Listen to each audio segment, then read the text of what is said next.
हिंद, वंदे मातरम। मैं press media Saroj Mishra, Jaunpur जिला Maharajganj block के सरायपड़री ग्राम में राय लक्ष्मी नारायण सिंह के विधायक के पुत्र श्री अज्ञे सिंह यहाँ के जाने माने संभ्रांतों में हैं। मैं उनके पास आया हूँ यहाँ की कुछ विस्तृत जानकारी के लिए कि सपा पार्टी से इनकी कई माने किस तरीके से, जिस तरीके से इन्होंने सहयोग किया उसमें क्या इनकी वो है।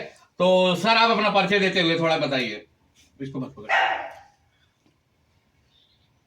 हम लोग माननीय नेताजी के निर्देश में जी जब पार्टी का गठन हुआ 22 नवंबर 1992 को जी तब से सक्रिय है।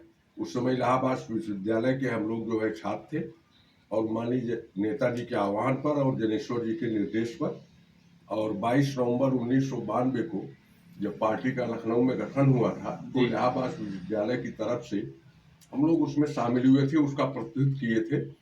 बाद में हमारे ही साथ के उसमें शरीक हुए साथी रजनीश यादव जी इलाहाबाद विश्वविद्यालय से छात्र सभा के प्रथम उम्मीदवार बनाए गए थे जी। उसके पहले भी समाजवादियों का जो है छात्र संगठन हुआ करता था जी, जिसमें जनेश्वर जी, चंद्रशेखर जी और मोहन सिंह जैसे लोग पहले भी वो लड़ चुके थे और चुनाव जीत चुके थे इलाहाबाद विश्वविद्यालय में।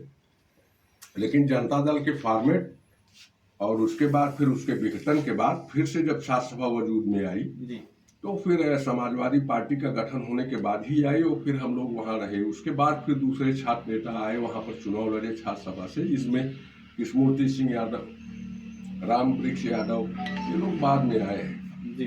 तो हम लोग तो शुरू से लगे रहे हैं और आंदोलन में भी रहे हैं।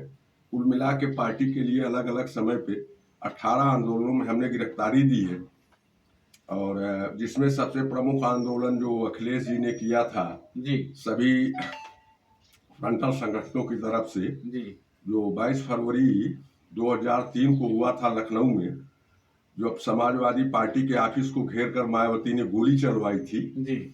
तो उनके जो सुरक्षाकर्मी थे, वहाँ की जो लखनऊ की स्थानीय पुलिस थी, वो समाजवादी पार्टी के कार्यालय में गोली चलाते हुए प्रवेश कर गई थी। तो माननीय जनेश्वर जी और नेताजी ने तत्कालीन राष्ट्रपति से इस मुद्दे पे बात की थी। तब मायावती की सरकार को निर्देश हुआ था राष्ट्रपति जी का माननीय, और उन्होंने अपनी फोर्स को पार्टी कार्यालय से हटाया था। तब हम लोगों का आंदोलन गिरफ्तारी के साथ समाप्त हुआ।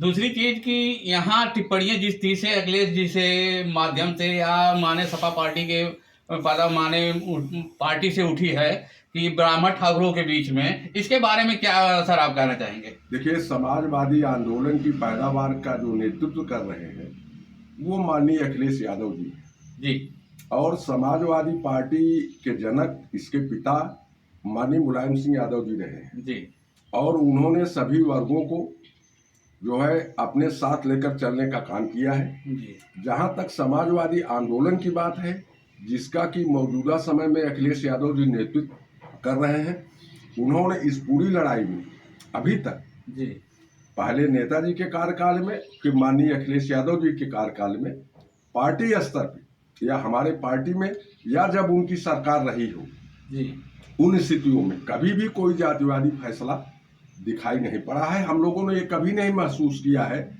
या उन्होंने ऐसा कोई कानून नहीं बनाया है जिससे ये पता चले कि सवर्ण समाज के लिए या ठाकुर समाज के लिए या ब्राह्मण समाज के लिए, वैश्य समुदाय के लिए या अनुसूचित जात के लिए कोई हानिकारक फैसला हुआ हो। जहां तक आरक्षण का सवाल है, ये आरक्षण मूल रूप में ये बीपी सिंह ने लागू किया था और मुलायम सिंह के समय में पंचायती राज व्यवस्था जो है, इसी का आरक्षण का केवल अनुपालन हुआ है। और वो जो मूल रूप से भारत सरकार के अंतर्गत जो उनके इंस्ट्रक्शन थे कि स्टेट गवर्नमेंट की रिफॉर्मेशन के साथ इसको लागू कर सकती है, उसी के तहत मुलायम सिंह जी ने सब किया था। और एक चीज आपको बता दें कि प्रेस में, मीडिया में चाहे जो जातिवादी आरोप माननीय अखिलेश यादव जी के ऊपर लगाए जा रहे हों, हम उन पर टिप्पणी करने के हकदार नहीं हैं। लेकिन एक चीज आपको बता दें कि ग्राउंड लेवल पे, जैसा कि अभी आपने देखा कि लोकसभा चुनाव में पश्चिम से लेकर पूरब तक जगह जगह राजपूत बिरादरी का पूरे जगह जगह भारी मात्रा में समाजवादी पार्टी को समर्थन मिला है ये आने वाले आगामी विधानसभा चुनाव में भी राजपूत समाज जो है कहीं पर हर जगह तो नहीं कर रहा है, कोई जात किसी हर जगह समर्थन नहीं कर रही है, लेकिन ये चीज जो आप देख रहे हैं ये समाजवादी पार्टी के प्रति उनका जो रुझान है उसको जो खराब करने की कोशिश हो रही है वो संभव नहीं है। और जगह जगह राजपूत और सवर्ण समाज, ब्राह्मण समाज वो समाजवादी पार्टी का समर्थन करता रहेगा। अगली चुनाव 2027 में भी होने वाली है। इस चुनाव के बारे में आपकी पार्टी का या क्या किस तरीके का क्या रूलिंग दिख रहा है इसमें? समाजवादी पार्टी देखिए वो सर्व समाज की पार्टी है जी। प्रेस में, मीडिया में और दूसरे पार्टी संगठन के लोग जो भी आरोप लगा रहे हों या जो भी दावा कर रहे हो, आप चुनाव होने दीजिए, इंतजार करिए। समाजवादी पार्टी पूरी ताकत के साथ चुनाव लड़ेगी और अपनी सरकार बनाएगी, पूर्ण बहुमत की सरकार बनाएगी। उसे किसी बैसाखी की जरूरत नहीं होगी और कोई भी समाजवादी पार्टी का प्रत्याशी होगा, आप देखेंगे कि जनता के हर वर्ग में, हर जाति में, चाहे वो अनुसूचित वर्ग हो, चाहे सवर्ण समाज हो, चाहे अल्पसंख्यक हो, चाहे वो पिछड़ा वर्ग हो, हर जगह उसको भारी मात्रा में जन समर्थन प्राप्त होगा। और न कि केवल जन समर्थन प्राप्त होगा बल्कि वो वोट में तब्दील होगा।